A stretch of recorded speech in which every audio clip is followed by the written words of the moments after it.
Masih dalam pembahasan kita tentang extraordinary prayer atau doa yang luar biasa. Kita sedang ada dalam rangkaian 33 doa yang luar biasa. Dan hari ini kita masuk pada salah satu doa yang cukup menarik untuk kita pelajari, yaitu doa Yosafat.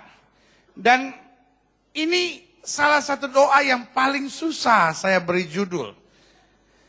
Karena judul yang ada kurang mantap, judul yang menurut saya mantap, bahasanya nggak enak didengar. Tetapi setelah saya berdoa, rasanya cuma ini judul yang paling pantas. Meskipun nggak enak untuk didengar. Doa yang tidak sok tahu. Bilang sama sebelah sudah, jangan sok tahu. Ya, dunia ini penuh dengan 3 persoalan. Sok tahu, sok jago, sok ngatur Tuhan.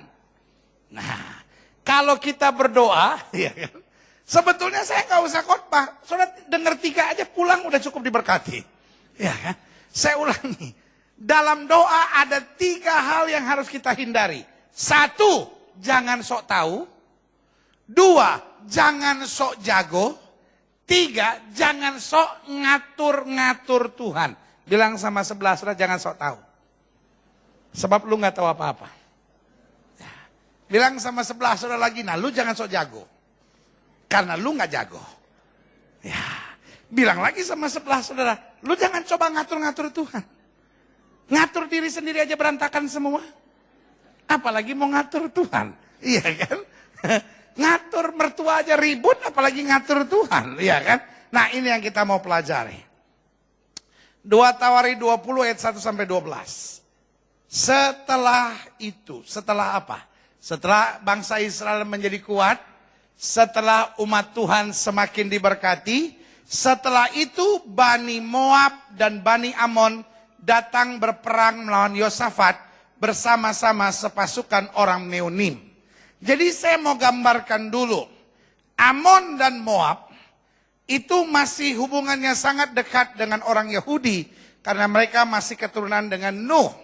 Nah, saudaraku yang kasih dalam Tuhan, hari ini Amon dan Moab adalah wilayah Yordania. Nah, Amon, Moab, dan sepasukan orang Meunim. Siapa itu sepasukan orang Meunim? Orang-orang Edom. Nah, tiba-tiba Amon, Moab, dan Edom sepakat bersama untuk menyerang Yosafat. Nah, sekarang saya mau tanya sama saudara. Kalau sampai Amon, Moab, dan Edom bersatu menyerang Yosafat, harusnya pasti ada alasan yang serius. Betul? Kita pakai logika sederhana saja. Pasti ada alasan yang serius. Pasti ada kesalahan yang dibuat oleh Yosafat. Kenapa sampai mereka bersatu dan menyerang Yosafat? Sekarang saya mau tanya sama saudara. Menurut saudara apa salah Yosafat? Halo? Saudara baru gajian ya? Iya. Ketahuan orang kalau baru gajian mukanya beda. Ada sukacita tapi bebannya berat. Dia mikir pulang dari sini gue mau makan apa ya? Ya kan? Biasanya minggu pertama gitu makan apa ya? Ya kan? Ya. Makan di mana ya? Habis makan di mana, makan apa ya? Minggu ketiga makan siapa ya? Ya kan, baru minggu keempat makan nggak ya? Nah, saudaraku yang kekasih dalam Tuhan. Kalau saudara tanya sama saya, pendeta, saya jujur nggak tahu kenapa Yosafat diserang. Saya cuma mau bilang, satu-satunya alasan mereka bersatu menyerang Yosafat. Karena Yosafat diberkati, karena Yosafat sukses, karena Yosafat melihat berkat Tuhan luar biasa. Yang setuju berikan tepuk tangan. Dan setan belum berubah pekerjaannya, pekerjaannya masih sama. Makanya saya cuma mau bilang sama saudara, jangan kaget Kalau tiba-tiba orang bersatu menyerang saudara, sampai saudara pikir saya nggak sangka pendeta, masa supervisor saya, masa kepala bagian saya, sama teman-teman saya tiba-tiba sepakat ngejatuhin saya sama bos. Saya nggak ngerti kenapa hal itu bisa terjadi. Saya cuma mau bilang, setan yang sama yang menyerang Yosafat, setan yang sama masih bekerja sampai hari ini. Tapi saya mau beritahu, orang boleh goncangkan saudara, orang boleh curangi saudara, orang boleh jatuhin saudara, orang boleh coba fitnah saudara, tapi orang tidak bisa merubah rencana Tuhan yang dahsyat di dalam hidup saudara. Haleluya.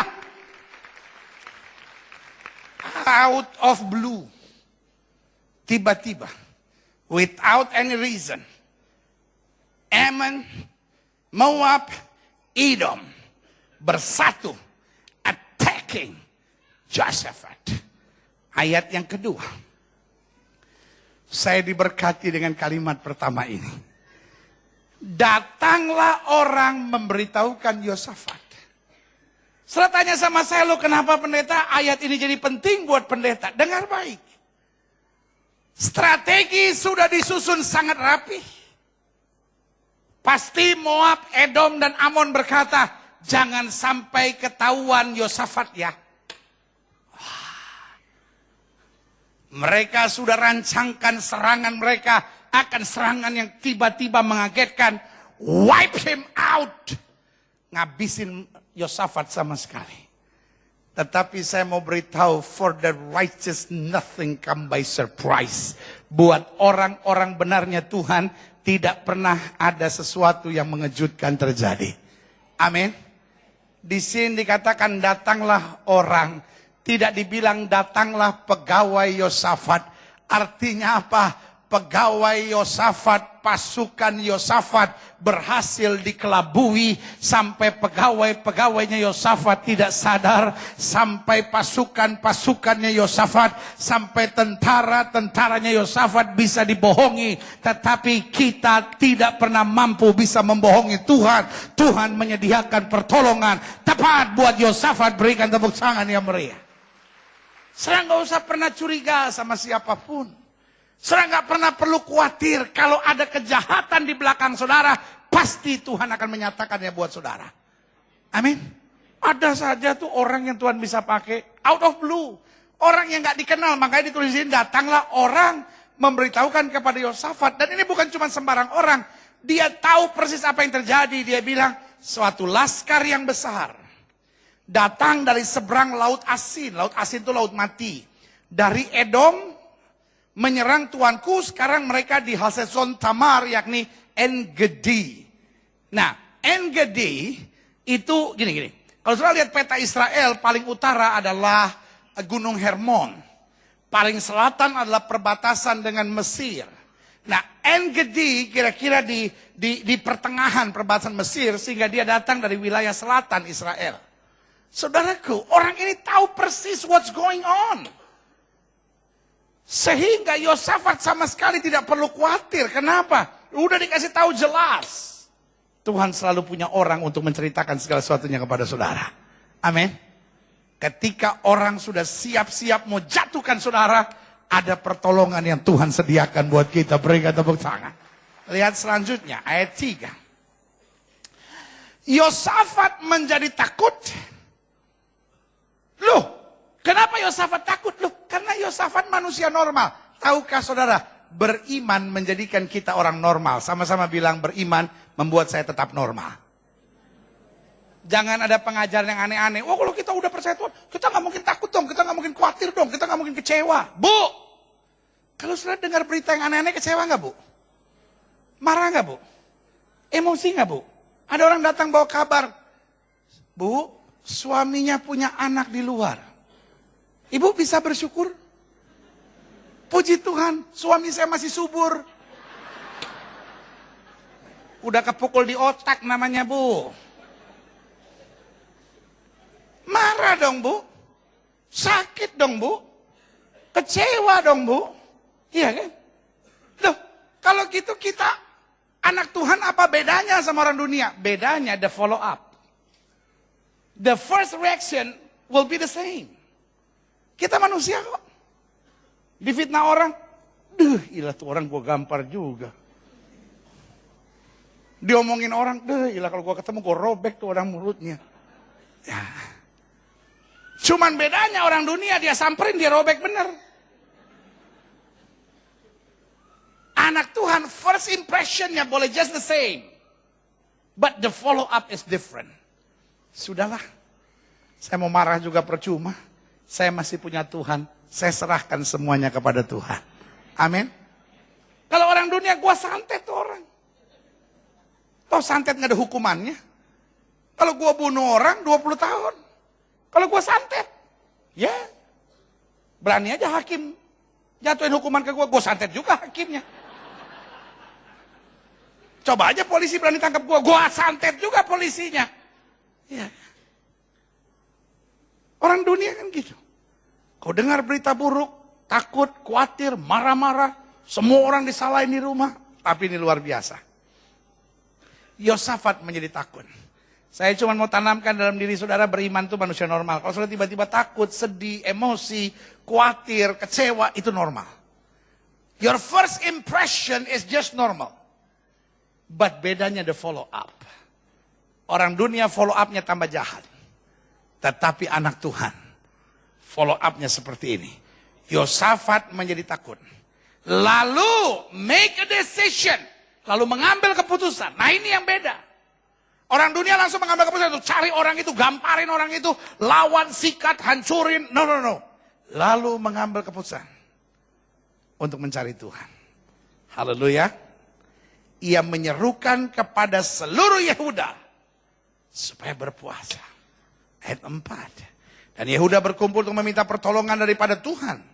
Mereka datang dari semua kota di Yehuda untuk mencari Tuhan. Lihat, serius sekali. Dari segala persatu mereka berdoa. Ayat 5. Lalu Yosafat berdiri di tengah-tengah jemaah Yehuda dan Yerusalem di rumah Tuhan, di muka pelataran yang baru. Dia nggak gengsi, dia nggak pride. Dia datang hancur hati. Ayat 6 dan berkata, ya Tuhan, Allah nenek moyang kami, bukankah kau ada dalam surga? Bukankah kau memerintah segenap kerajaan bangsa? Kuasa dan keperkasaan ada dalam tanganmu. Sehingga tidak ada yang dapat bertahan melawan engkau. Luar biasa. Dia tidak nyalahin Tuhan sama sekali. Dia tetap akui. Engkau tetap yang terbesar. Tidak akan ada yang bisa bertahan menghadapi yang kau berikan tepuk tangan yang meriah. Ayat 7. Bukankah engkau Allah kami yang menghalau penduduk tanah ini? Dan di depan umatmu Israel dan memberikan kepada keturunan Abraham, sahabatmu itu untuk selama-lamanya. Lalu mereka mendiami tanah itu dan mendirikan bagimu tempat kudus untuk namanya, kata mereka.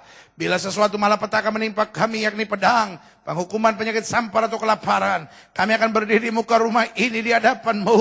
Karena namamu tinggal dalam rumah ini dan kami akan berseru kepadamu dalam kesesakan kami sampai kau mendengar dan menyelamatkan kami. Ayat 10. Sekarang lihatlah Bani Ammon dan Moab dan orang-orang dari pegunungan Seir ini, dari Edom ini. Ketika orang Israel datang dari tanah Mesir, engkau melarang mereka memasuki negerinya. Oleh sebab itu mereka menjauhnya dan tidak memasukinya.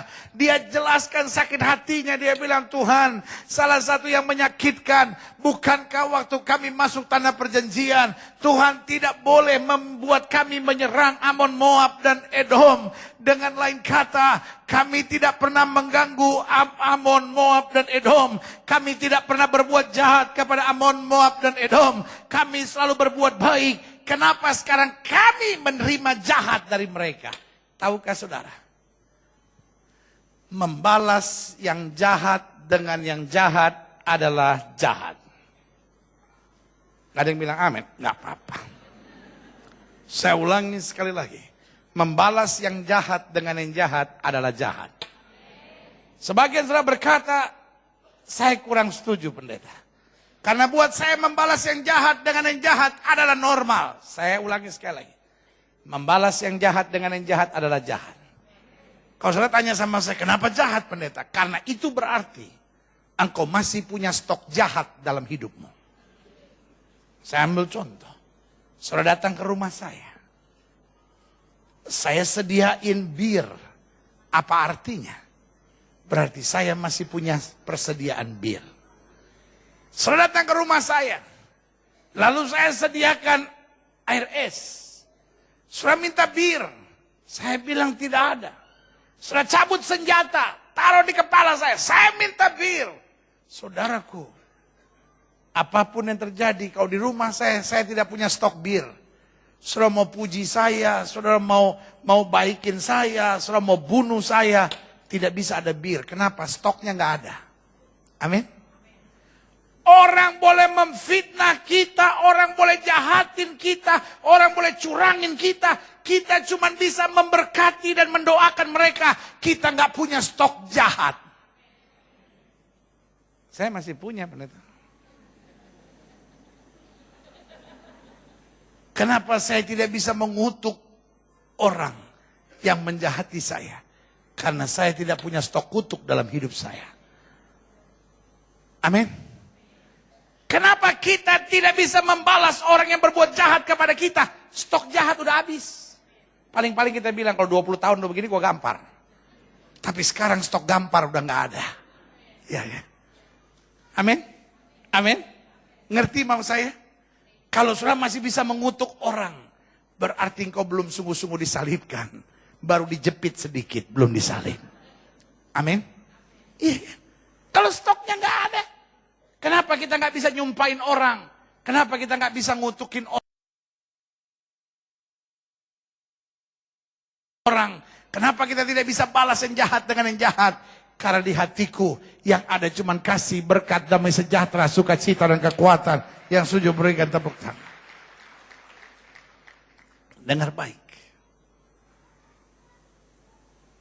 Melakukan yang jahat, membalas yang jahat dengan yang jahat adalah jahat. Tetapi membalas yang baik dengan jahat udah gak ada namanya. Karena membalas yang jahat dengan yang jahat sudah jahat.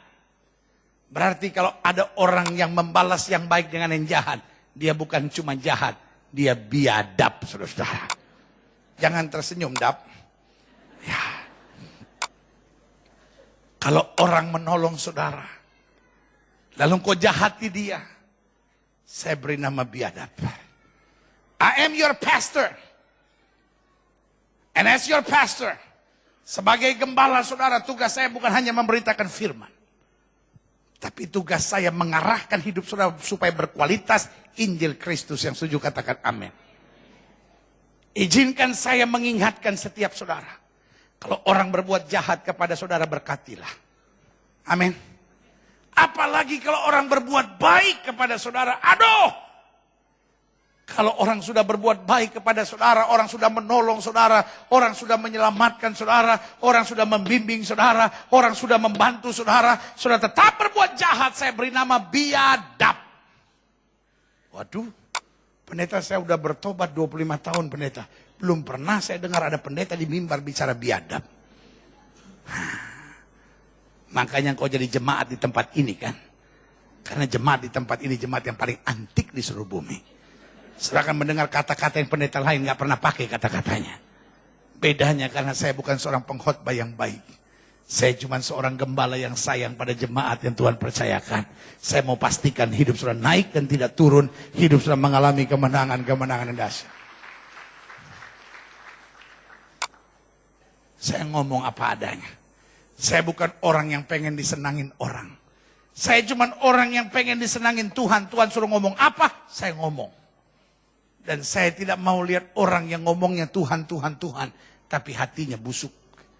Orang sudah berbuat baik sama dia, dia balas yang jahat. Sorry, saya akan bilang itu biadab. Kita bukan orang-orang biadab. Tapi kita orang-orang yang dikasih oleh Kristus dalam anugerahnya yang sempurna. Yang setuju berikan tepuk tangan. Lihatlah. Sebagai pembalasan, artinya apa? Kami sudah buat baik, kami tidak mencurangi, kami tidak menjahati mereka. Sebagai pembalasan mereka datang mengusir kami dari tanah milik yang telah Engkau wariskan kepada kami. Ya Allah, tidakkah Engkau akan menghukum mereka? Karena kami tidak mempunyai kekuatan. Waduh, ayat terakhir ini yang sangat memberkati saya. Dan membuat saya mengeluarkan judul doa Yosafat sebagai doa. Yang apa? Ayat ya. Sebagai doa yang luar biasa. Doa yang tidak sok tahu. Karena ayat ini bilang, karena kami tidak mempunyai kekuatan. Untuk menghadapi laskar yang besar ini yang datang menyerang kami. Yosafat tidak langsung bilang, hajar mereka Tuhan. Kutuk mereka Tuhan. Sikat mereka Tuhan. Dia cuman bilang, kami tidak mempunyai kekuatan untuk menghadapi laskar yang besar ini. Yang datang menyerang kami. Wah, luar biasa ini. Kami tidak tahu apa yang harus kami lakukan. Tetapi mata kami tertuju kepadamu. Yang setuju katakan amin. Kami tidak tahu apa yang harus kami lakukan. Buat saudara yang lagi banyak masalah. Buat saudara yang lagi banyak persoalan. Buat saudara yang sedang menghadapi badai. Ayat ini harus saudara garis bawahi. Kami tidak tahu apa yang harus kami lakukan. Tapi mata kami tertuju kepadamu. Jangan sok tahu. Kami tidak tahu apa yang harus kami lakukan. Kenapa Tuhan gak bela? Kenapa Tuhan gak buat mujizat? Kenapa Tuhan gak berjalan keluar? Ini lagi istri ganggu saya melulu pendeta. Ini lagi istri gak menopang. Ini lagi suami saya kasar banget. Salah kawin saya ini. Tidak. Dia tidak mau salahkan siapa-siapa. Kami tidak tahu apa yang harus kami perbuat. Tapi mata kami tertuju kepadamu. Dengan lain kata dia bilang, dengan mata kami tertuju kepadamu. Kami lihat kuasa Allah, berkat Tuhan, mujizat Tuhan. Pasti tersedia. Berikan tepuk tangan ya mereka. Sekarang kita mau belajar tentang doa Yosafat ini. Siapa itu Yosafat? Kita kenal dulu siapa Yosafat pribadinya. Klik. Dan Tuhan menyertai Yosafat karena ia hidup mengikuti jejak yang dahulu dari Daud bapa leluhurnya. Dan tidak mencari Baal-Baal. Melainkan mencari Allah ayahnya. Ia hidup menurut perintah-perintahnya dan tidak berbuat seperti Israel. Luar biasa. Oleh sebab itu Tuhan mengokohkan kerajaan yang ada di bawah kekuasaannya. Seluruh Yehuda memberikan persembahan pada Yosafat sehingga ia menjadi apa? Kaya. Dan ada 4 karakter yang kita perlu belajar. Ada 4 kriteria yang perlu belajar dari Yosafat. Yang pertama dia kaya. Sama-sama bilang sama saya kaya. Yang kedua dia sangat terhormat. Sama-sama bilang sama saya sangat terhormat. Ada banyak orang kaya tapi hidupnya nggak terhormat. Iya kan? Ada banyak orang kaya senangnya pesta narkoba. Nah, sampai dicari BNN. Nah. Sinetron yang paling top hari-hari di TV yang diperankan oleh BNN. Dicari orang, setiap kali ada BNN, itu siapa lagi itu? Ya. Ada banyak orang terhormat, hidupnya susah. Kalau saudara setuju, maka doa saya tahun ini juga. Setiap jemaat yang olehnya Tuhan percayakan untuk saya gembalakan, saya minta Tuhan, supaya Tuhan memberkati dan menjadikan saudara kaya. Yang gak setuju tolong angkat tangan. Supaya saya bilang sama Tuhan yang lain buat mereka jadi kaya kecuali yang angkat tangan. Bikin dia hidupnya susah. Dan jangan cuma dia, supaya tambah diberkati dia. 7 keturunannya susah semua ya Tuhan. Tetapi kaya lalu kawin lagi. Kaya lalu berzina. Kaya lalu membuat orang lain miskin. Kaya lalu menjadi orang yang arogan. Saya beri nama kaya tetapi jahanam. Saudaraku yang kekasih dalam Tuhan. Kaya tapi sangat terhormat. Kaya tapi cinta istri. Kaya tapi tetap tunduk pada suami. Kaya tapi rumah tangganya bahagia. Kaya tapi tetap melayani Tuhan. Kaya tetap menolong orang yang susah. Kaya hidupnya tetap berkualitas firman Allah. Berikan tepuk tangan yang beri. Selanjutnya. Yosafat makin lama makin kuat, menjadi luar biasa kuat. Di Yehuda ia membangun benteng-benteng dan kota-kota perbekalan dahsyat. Ada 2 tambahan lagi sehingga lengkap menjadi 4. Yang pertama apa? Kaya. Yang kedua apa? Sangat terhormat. Yang ketiga apa? Kuat. Nah ini penting. Orang kaya banyak musuhnya. Karena orang kalau kaya banyak orang akan iri. Banyak orang tidak suka. Banyak orang ingin menjatuhkan. Banyak orang ingin mencelakakan. Hanya dengan menjadi orang sukses dan diberkati saja, sudah create enemies. Makanya harus kuat. Jangan karena mentang-mentang kaya, lalu kalau ada orang jahatin, surah balas. Ada orang ngomongin, surah samperin, surah hancurkan. Jangan. Tetap kuat. Tuhan sumber kemenangan kita. Amin. Dan yang keempat, apa tadi? Mana tadi? Ayat tadi, kembaliin, klik. Dimundurin bos. Ya, dan ia membangun benteng-benteng dan kota-kota perbekalan. Sama-sama bilang sama saya membangun. Kalau sampai Tuhan buat kita kaya dan sangat terhormat, tujuannya supaya kita bisa membangun. Suami membangun keluarga dengan betul.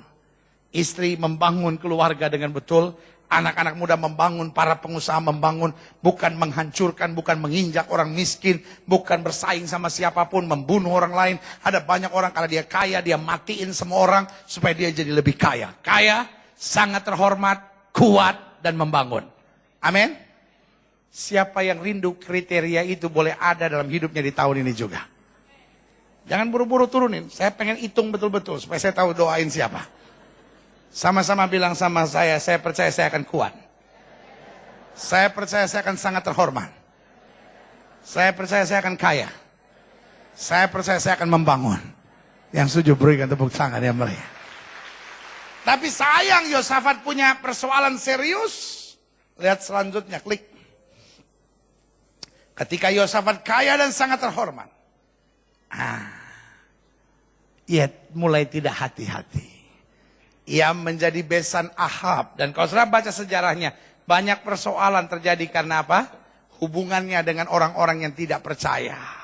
Saya cuma mau bilang, kalau Tuhan sudah membuat hal-hal dahsyat dalam hidup saudara, hati-hati dalam hidup.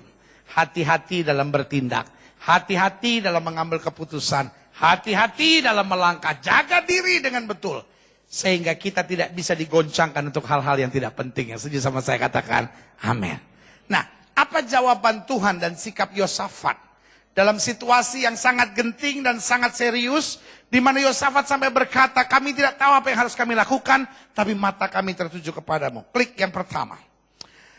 Lalu Yahasiel bin Sakaria bin Benhaya bin Matanya, seorang Lewi dari Bani Asaf, dihinggapi roh Tuhan di tengah-tengah jemaah. Dan berseru, camkanlah hai seluruh Yehuda dan penduduk Yerusalem dan Tuanku Raja Yosafat. Beginilah firman Tuhan kepadamu, janganlah kamu takut dan terkejut karena laskar yang besar ini. Sebab bukan kamu yang akan berperang, melainkan Allah. Sama-sama bilang sama saya, Yahasiel. Nah, ini pelajaran pertama yang kita perlu belajar. Di saat semua orang sedang genting, ada satu yang dipenuhi roh Tuhan dan dia memberi kata-kata membangun. Hari-hari ini kita terlalu banyak dengar berita negatif. Yang setuju sama saya katakan amin. Istri mengeluarkan kata negatif, suami mengeluarkan kata negatif. Saya bisa bayangkan semua lagi panik. Kalau ada satu saja yang ngomong negatif, wah Yosafat memang roh Tuhan sudah undur dari kamu, habis. Tapi Yahasiel membawa kata-kata penuh kedamaian. Saya cuma mau bilang, saya berdoa kepada Tuhan untuk setiap jemaat yang Tuhan percayakan untuk saya gembalakan. Sehingga dimanapun sudah berada, sudah dipakai Tuhan untuk membawa kabar baik. Yang setuju sama saya katakan kabar baik. Tugas kita membawa kabar baik. Evangelion, kabar baik. Amin. Iya kan? Istri-istri jangan bawa kabar yang menakutkan buat suami. Suami-suami jangan bawa kabar yang mencekam buat istri. Selalu bawa kabar baik. Yang setuju sama saya katakan amin. Amin. Iya kan? Makanya kalau sudah punya teman kabarnya jelek melulu, aduh, jangan bergaul sama kayak begitu. Kalau sudah telepon sama teman yang setiap kali cuma ngeluh, ngomong yang nyakitin, ngomong yang nakutin, ngomong yang manas-manasin, matiin. Kalau orangnya marah, kenapa lu matiin? Gilbert suruh.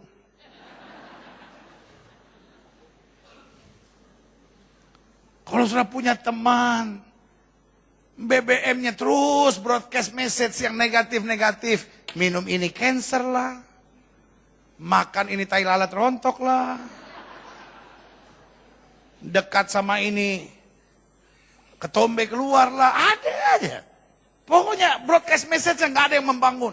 Selalu negatif ini. Ngomongin orang, ngomongin gereja lain, ngomongin hamba Tuhan. Yang kayak gitu delete. Karena kalau enggak, salah ikut forward, ya kan? Setelah jadi ngomongin sama orang, gue sih gak tahu kebenarannya sih, tapi gue katanya dapatnya begini. Masa? Iya kan? Makanya selalu saya bilang, berita negatif itu menular. Kita membutuhkan anak-anak Tuhan yang dipenuhi Roh Kudus, selalu membawa berita positif yang membangun dan menguatkan, berikan tepuk tangan. Yang kedua, 2 Tawari 20 ayat 16-17, besok haruslah kamu turun menyerang mereka. Mereka akan mendaki pendakian Zis. Waduh, luar biasa. Sama-sama bilang sama saya, besok. Siapa yang tahu tentang besok, saudara? Ada. Tapi lihat, besok harus kamu turun menyerang mereka. Tuhan bacain semua apa yang terjadi. Besok mereka akan mendaki pendakian Sis. Kamu akan mendapati mereka di ujung lembah, di muka padang gurun Yeruel. Gak ada yang tahu tentang esok. Tapi segala sesuatu tetap ada di tangan Tuhan Yesus. Apapun yang dia mau pasti jadi. Apapun yang dia mau tidak akan terjadi. Yang setuju katakan amin. Bayangin mereka lagi takut, suruh menyerang. Iya kan? Dalam peperangan ini tidak usah kamu bertempur. Hei Yehuda di Yerusalem, tinggallah berdiri di tempatmu dan lihatlah bagaimana Tuhan memberikan kemenangan kepadamu.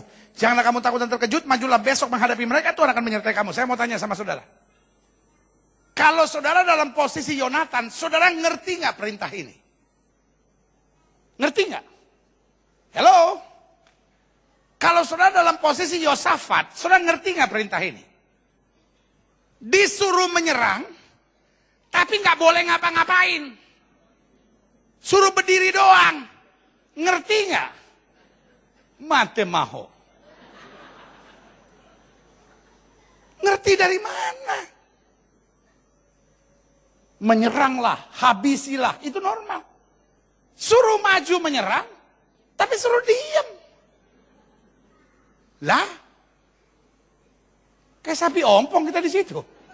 Ditembak jeder. Ya mati. Mati dulu ya, mati. Sorry to say this. This is unlogic. Kamu maju perang, tapi kamu nggak boleh nyerang. Coba. Saya cuma mau ingatkan buat saudara. Sampai hari ini perintah Tuhan masih sama. Ada masalah apapun, maju. Jangan nyakitin siapapun. Maju, jangan nyerang siapapun. Maju aja. Tuhan yang tahu persis apa yang harus dikerjakannya. Amin. Maju aja. Maju aja. Maju aja. Selalu saya bilang, taat jauh lebih bernilai dari segala logika. Amin. Logikanya nggak masuk. Terus gimana dong? Iya kan? Tapi mereka taat. Yang ketiga, coba lihat 2 Tawarik 20 ayat 18-19. Lalu berlututlah Yosafat dengan mukanya ke tanah. Seluruh Yehuda dan penduduk Yerusalem sujud di hadapan Tuhan dan menyembah kepadanya. Kemudian orang Lewi dan Bani Kehat dan Bani Korah bangkit berdiri untuk menyampaikan puji-pujian buat Tuhan Allah Israel dengan suara yang sangat nyaring. Luar biasa. Yang ketiga, selama masih ada puji-pujian, itu berarti kita masih ada di jalan yang benar. Amin. Selama kita masih memuji Tuhan, berarti jalan kita masih benar. Tapi kalau kita sudah penuh dengan benci, kita sudah penuh dengan keinginan untuk menghancurkan, kita sudah penuh dengan keinginan untuk membalas, kita sudah penuh dengan keinginan untuk menyakiti, kita sudah ada dalam keinginan untuk menyerang, saya cuma mau bilang, you are not on the right track. Tapi selama hidup kita masih memuji Tuhan, hidup kita masih bersyukur kepada Tuhan. Bayangkan, musuh belum kelihatan, tetapi mereka sudah bersyukur kepada Tuhan. Dengan lain kata, mereka tahu persis, kami tahu yang terbaik sudah Tuhan sediakan buat kami. Mereka tepuk tangan yang meriah. Keesokan harinya pagi-pagi mereka maju menuju padang gurun Tekoa. Ketika mereka hendak berangkat, berdirilah Yosafat dan berkata, dengar hai Yehuda dan penduduk Yerusalem, percayalah kepada Tuhan Allahmu dan kamu akan tetap teguh, percayalah kepada nabi-nabinya dan kamu akan berhasil. Ayat 21. Klik. Setelah ia berunding dengan rakyat, ia mengangkat orang-orang yang akan menyanyi nyanyian untuk Tuhan dan memuji Tuhan dalam pakaian kudus yang semarak. Pada waktu mereka keluar di muka orang bersenjata sambil berkata, nyanyikanlah nyanyian syukur bagi Tuhan bahwasanya untuk selama-lamanya kasih setianya. Ada 3 hal di sini yang kita belajar tentang Yosafat. 1, honor God. Yang kedua, honor the work of God. Dan yang ketiga, honor man of God. Yang pertama, dia menghargai Tuhan. Yang kedua, dia menghargai pekerjaan Tuhan. Puji-pujian tetap ditaruh yang paling depan. Dan yang ketiga, dia belajar menghargai man of God. Amin. Selama kita menghargai Tuhan, selama kita menghargai pekerjaan Tuhan, selama kita menghargai hamba-hamba Tuhan, ada saja berkat luar biasa yang Tuhan sediakan. Yang sujud berikan tepuk tangan yang meriah. Kenapa Daud bisa diberkati? Daud bilang, aku tidak akan menjamah orang yang Tuhan urapi. Itu bukan berarti hamba Tuhan selalu benar. Hamba Tuhan kalau bersalah yang tempeleng Tuhan sendiri. Kalau manusia tempeleng paling gigi 2 tafiaro. Tapi kalau Tuhan yang tempeleng, bukan cuma gigi 2 tafiaro, setengah. Gara-gara saya main-main sama Tuhan, jadi begini. Makanya gak usah ngomongin hamba Tuhan. Urusan dia sama Tuhan lebih sulit, saudara. Urusan sama manusia bisa begini. Manusia asal kita udah nangis saja, orang udah kagum. Pokoknya biasanya orang kalau suka cerita yang enggak, mulainya pakai nangis dulu. Orang pinjam duit yang paling berbahaya kalau pakai nangis. Coba saudara jujur, seringkali saudara ditipu sama orang yang apa? Nangis. Orang tuh kalau nipu orang, kalau pakai nangis, biasanya 95% sukses. Ini saya tuh ya. Makanya dikenal air mata buaya. Aduh. Ada air mata buaya, ada air mata paaya. Istri-istri dengar kabar suami selingkuh, tanya sama suami, kamu selingkuh? Tiba-tiba suami menangis. Sayang, coba kamu bayangkan cintaku yang begitu luar biasa, kamu hina dengan bilang aku berselingkuh. Sayang, aku bukan laki-laki sempurna, tapi menjati kamu dan berselingkuh kepadamu tidak mungkin aku lakukan. Percaya nggak, Bu?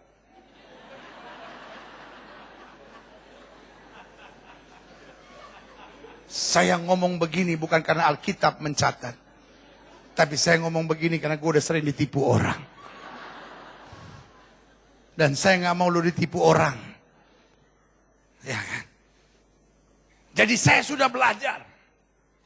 Saya sekarang paling takut sama orang yang nangis. Kalau saudara mau konseling sama saya, gak usah pakai nangis. Sebab gue udah baca kartu itu. Iya kan? Pendeta. Dalam hati saya dulu udah lewat gue. Itu kelas air mata waktu 7 tahun pertama pelayanan. Udah sering gue dikibulin orang. Jadi sekarang kalau saya lihat orang nangis, saya tinggal... Ku menangis, kau terdiam. Ku menangis, kau tertawa.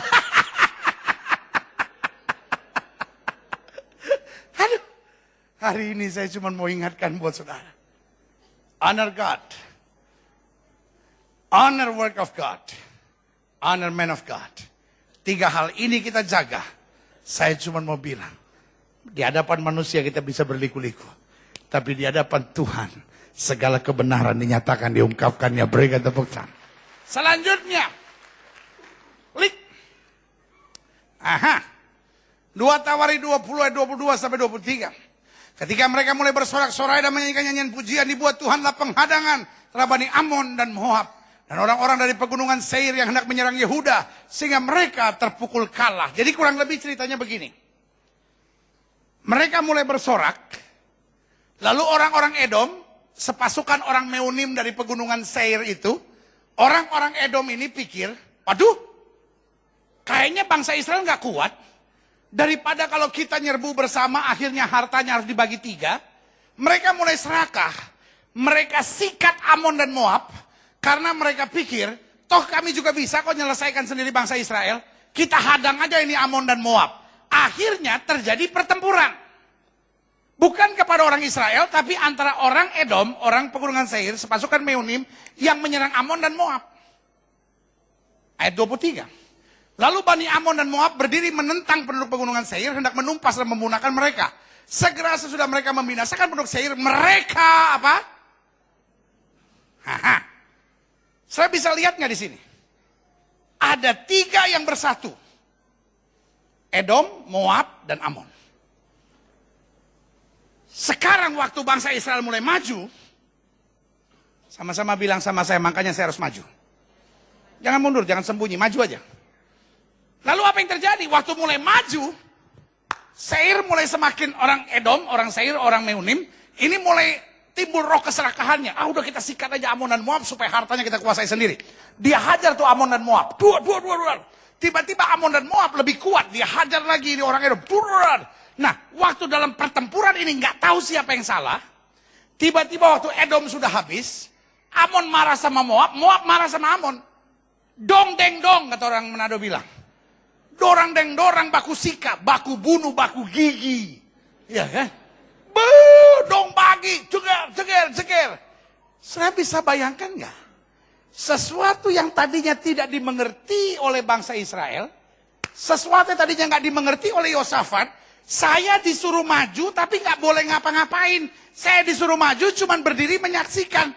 Dan akhirnya anak-anak mudanya bilang, iya bener, kita berdiri di sini untuk nonton perang-perangan sekarang. Bener Alkitab bilang, bersatu jalan mereka menyerang engkau, bertujuh jalan mereka lari meninggalkan engkau. Berikan tepuk tangan. Ada istilah dalam bahasa Inggris, your best friend is your enemy. Ada banyak orang kalau memusuhi orang yang sama, wah mereka bersatu.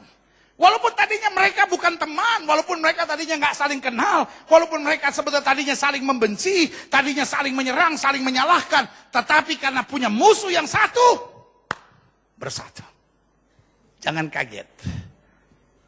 Serahkan kaget-kaget dan bilang, pendeta, saya nggak nyangka tiba-tiba orang-orang itu bersatu nyerang saya. Saya nggak mikir, padahal mereka nggak pernah kenal sebelumnya. Mereka tadinya paling nggak suka satu sama lainnya, kok sekarang mereka bisa bersatu menyerang saya? It's okay. Maju terus. Orang yang hatinya busuk akan dihancurkan Tuhan. Orang yang hatinya bersih akan tetap diangkat dan dibela Tuhan. Ya, sujud berikan tepuk tangan. Yosafat tangannya tidak berdarah sama sekali. Dia cuma memuji Tuhan. Tiba-tiba Tuhan buat dong deng dong. Ya. Baku sikat, baku pukul, baku bunuh, baku gigi. Ya. Apa akhir keberadaan Yosafat? Aha. Klik. Dan kerajaan Yosafat amanlah. Karena Allahnya mengaruniakan keamanan kepadanya segala penjuru. Benar Alkitab bilang, 1000 boleh rebah di sisi kirimu, 10.000 boleh rebah di sisi kananmu, itu tidak akan menimpamu. Tidak ada kekuatan musuh yang akan membahayakan kamu. Berarti sekarang saya simpulkan ada 5. 1, kaya. 2 apa? Sangat terhormat. 3 apa? Kuat. Yang keempat apa? Membangun. Dan yang kelima apa? Aman. Amin. Sama-sama bilang sama saya, hidup saya akan aman. Jadi kesimpulan doa Yosafat, saya undang pemain musik maju ke depan. 1, buanglah berbagai gengsi dan kesombongan. Dalam doa nggak perlu gengsi. Dalam doa nggak perlu sombong. Dalam doa apa adanya. Tuhan, kami nggak kuat menghadapinya, tapi mata kami tetap tertuju kepadamu. Yang kedua, kesimpulan doa Yosafat, tetap sadari kedahsyatan dan kebesaran Allah kita. Jangan sibuk ngurusin besarnya masalah kita, tetapi tetap lihat Allah kita dahsyat. Mataku tetap tertuju kepadamu. Berikan tepuk tangan yang meriah. Yang ketiga, kesimpulan doa Yosafat, selalu pegang firman Allah dan perjanjian Allah. Perasaan bisa menipu, logika bisa salah perhitungan, tetapi firman Allah dan janji Allah tetap ya sampai selama-lamanya. Dan yang keempat, yang terakhir, kesimpulan doa Yosafat, nantikanlah petunjuk Tuhan sambil tetap memandang Tuhan. Jangan khawatir untuk apapun, jangan panik untuk apapun, jangan emosional, jangan rancangkan yang aneh-aneh dulu. Pokoknya ikuti petunjuk Tuhan. Apa yang tidak pernah kau pikirkan, itu yang Tuhan sediakan buat kita yang mengasihi Dia. Berikan tepuk tangan yang meriah. Saya undang